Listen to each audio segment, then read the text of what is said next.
की घटती संख्या पर ज्ञान बरसा रहे हैं। परम आदरणीय प्रधानाचार्य महोदय जी, पूज्य अध्यापकगण एवं मेरे समक्ष उपस्थित मेरे भाइयों तथा बहनों, मैं आरुषि दीवान 9वीं कक्षा की छात्रा आज आप सभी के समक्ष एक विषय लेकर प्रस्तुत हुई हूँ, जिसका शीर्षक है पर्यावरण संरक्षण।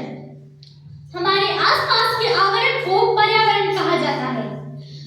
जैसा कि हम भली भांति जानते हैं कि पर्यावरण हमारे जीवन के लिए कितना आवश्यक होता है, परंतु फिर भी हम उसे दूषित करने से पीछे नहीं हटते। कचरे का डिब्बा सामने ही पड़ा हो, परंतु कचरा तो फिर भी हम हरी भरी घास के ऊपर ही डालते हैं, और उद्योग का कचरा तो नदियों, हमारा सामान नदियों में ही डाला जाता है। परंतु बस अब हमें खुद को बदलने की जरूरत है। प्लास्टिक जो पूरे विश्व में दशकों से फैल रहा है, वो हमारे पीने के पानी, खाने और हमारे शरीर में समा रहा है, जिस वजह से 2025 पर्यावरण दिवस की थीम है प्लास्टिक का इस्तेमाल कम करना।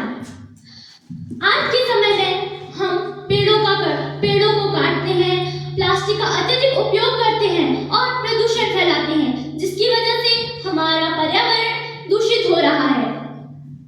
ग्लोबल वार्मिंग और भी कई सारी चीजें हैं जिनसे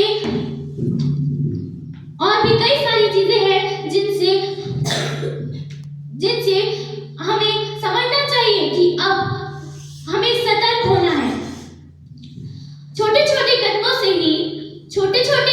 ही अब हमें बड़ा मुकाम हासिल होगा, जैसे पेड़ लगाना चाहिए, पानी और बिजली की बचत करनी चाहिए।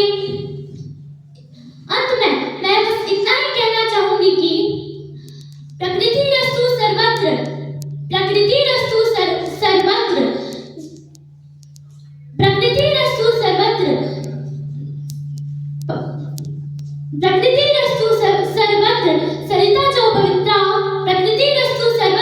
सरिता जो पवित्रा